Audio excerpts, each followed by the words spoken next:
పాడు గ్రామంలో మరి ఒక దివ్యాంగుల యొక్క సమస్యల పైన మేము స్థానికంగా ఉన్నటువంటి వైఎస్ఆర్ కాంగ్రెస్ పార్టీ ప్రతినిధులతో అలాగే వైఎస్ఆర్ కాంగ్రెస్ పార్టీ ఇన్ఛార్జ్ రామదాస్ గారి ఆధ్వర్యంలో ఈ రోజు రావడం జరిగింది. ప్రధాన అంశం తీసుకుంటే కనుక ఇక్కడ ఈ రోజు చాలా దయనీయమైన పరిస్థితి మేము ఇక్కడ చూస్తా ఉన్నాం. కూటమి ప్రభుత్వం యొక్క కక్షసాధింపు చర్యలో దివ్యాంగులమైనటువంటి మేము, బలహీనమైనటువంటి దివ్యాంగులైనటువంటి మేము బలిపశువులుగా మారిపోతున్న పరిస్థితి ఈ రోజు చూస్తా ఉన్నాం. ఈ రోజు చూస్తే కనుక పుట్టు వైకల్యం కలిగిన వ్యక్తి, మరి మానసిక వైకల్యంతో పాటు అంధుడు కూడా, చిన్నప్పటి నుంచి కూడా అందున మానసిక వైకల్యం కలిగిన వ్యక్తి. ఇటువంటి బిడ్డలను కూడా మీరు కరుణించకుండా వీళ్ళని కూడా సదరన్ సర్టిఫికెట్ల వెరిఫికేషన్ పేరుతోటి మరి ఫిబ్రవరి 6వ తారీఖున సచివాలయం వాళ్ళు ఇచ్చినటువంటి నోటీసుల్ని తీసుకొని విజయవాడ ప్రభుత్వ ఆసుపత్రికి వెళ్లి పరీక్షలు చేయించుకుని తిరిగి వస్తుండగా ఆటోలో మరి అందులో వీళ్ళకి ఇద్దరు సపోర్ట్ ఉంటే గానీ వెళ్ళలేరు.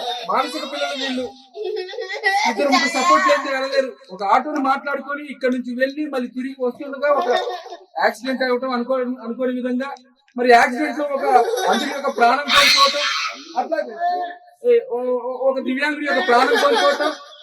అట్లాగే ఇక్కడ చూసుకుంటే కనుక ఈ బిడ్డ ఏ పాపం చేశాడని చెప్పేసి ఈ బిడ్డ మీద ఇటువంటి ప్రయత్నాలు చేస్తా ఉన్నారు. మేము ఒకటే అడుగుతా ఉన్నాం, ఈరోజు కుటుంబ ప్రభుత్వం ఉన్నటువంటి చంద్రబాబు నాయుడు గారిని కానీ, లోకేష్ గారిని కానీ, పవన్ కళ్యాణ్ గారిని కూడా. పవన్ కళ్యాణ్ గారు మీకు దివ్యాంగుల పట్ల సానుభూతి లేదా ఇటువంటి బిడ్డలు చూస్తే ఈ రోజు ఒకటే అడుగుతా ఉన్నాం. సర్వేంద్రియానం నయనం ప్రధానం అనేటువంటి భావన తీసుకుంటే కనుక కళ్ళు వాళ్ళము మనం ఎలా ఉన్నాము, కళ్ళు లేని వాళ్ళకి ఎలా ఉంటుంది బాధ.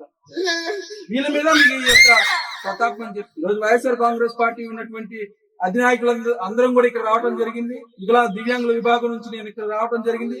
ఖచ్చితంగా ఈ బిడ్డల యొక్క మరి సమాచారాన్ని గౌరవ మాజీ ముఖ్యమంత్రి వర్యులు వైఎస్ఆర్ కాంగ్రెస్ పార్టీ జాతీయ అధ్యక్షుడు జగన్మోహన్ రెడ్డి గారి దృష్టికి కూడా తీసుకెళ్తాం. ఖచ్చితంగా ఈ కుటుంబానికి వైఎస్ఆర్ కాంగ్రెస్ పార్టీ దివ్యాంగుల విభాగం అలాగే స్థానికంగా ఉన్నటువంటి నాయకులందరం కూడా అండగా ఉంటామని చెప్పేసి ఇప్పటికే రామదాస్ గారు పెద్ద మనసుతో ఇక్కడ రావడం జరిగింది. వారు ఎక్కడ ఏ చిన్న సమస్య జరిగినా కూడా మరి వాళ్ళ పట్ల మేము ఉన్నామనేటువంటి ముందంజలో రామదాస్ గారు ఇక్కడ రావడం జరిగింది. రోజు ఒకటే ప్రశ్నిస్తా ఉన్నాం, రాష్ట్ర వ్యాప్తంగా కూడా మరి అన్ని చోట్ల కూడా సదరం వెరిఫికేషన్ ప్రక్రియ జరుగుతా ఉంది. కనీసం సదరం మౌలిక వసతులు లేదు. అయితే దివ్యాంగుల్లో కూడా మానసికమైనటువంటి ఆవేదన కూడా చెందుతా ఉన్నారు. ఎందుకంటే ఈ పెన్షన్ సదరం వెరిఫికేషన్ ఏంటి, పుట్టుకతోనే మేము వైకల్యంతో ఉన్న వాళ్ళం కదా, మళ్ళా మాకు ధృవీకరణ పత్రం ఏంటి, దీనిలో ఏంటి మాకు అనుమానాలు మాకున్నాయి. కేవలం మీ యొక్క ఆర్థిక విధానాన్ని సంపద సృష్టిలో భాగంగానే ముందు దివ్యాంగుల మీద మీరు కక్ష కట్టి సంపద సృష్టిస్తారా? ఇదేనా మీరు ఇచ్చిన హామీ? మేము ఒకటే అడుగుతా ఉన్నాం, ఎలక్షన్ ముందు మీ రాష్ట్రంలో ఎంతమంది దివ్యాంగులు ఉన్నారో మీ అందరికీ తెలుసు కదా. మరి ఎలక్షన్ ముందు మా యొక్క దివ్యాంగుల ఓట్లన్నీ మీకు పడ్డాయి కదా. ఎందుకంటే మీరు ఇచ్చినటువంటి అబద్ధం హామీలు ఏదైతే 3,000, 6,000, 6,000, 15,000 అవుతాయి అనుకుంటే ఆశ చూపి దివ్యాంగులు మోసం చేసి ఈ రోజు ఇటువంటి నైవంచన చేస్తారా దివ్యాంగులు అని చెప్పేసి ప్రశ్నిస్తా ఉన్నాం. ఖచ్చితంగా వైఎస్ఆర్ కాంగ్రెస్ పార్టీ చూస్తూ ఊరుకోదు. వైఎస్ఆర్ కాంగ్రెస్ పార్టీ దివ్యాంగుల విభాగం తరపున గట్టిగా గలం విప్పుతాం.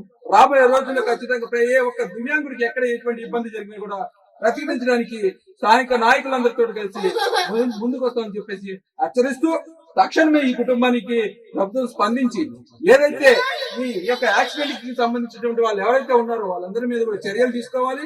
ఈ కుటుంబానికి ఆర్థికమైన సహాయం అందించాలి. ఖచ్చితంగా ఈ కుటుంబాన్ని ఆర్థికంగా అండగా నిలవాలి. ముందు వారు వచ్చి ఇక్కడ పరామర్శ చేయాలి స్థానిక అధికారులు ఎవరైతే ఉన్నారని చెప్పేసి మేము కోరుతా ఉన్నాం. ఖచ్చితంగా ఈ బిడ్డకు న్యాయం జరిగే వరకు కూడా వైఎస్ఆర్ కాంగ్రెస్ పార్టీ తోడుగా ఉంటుంది.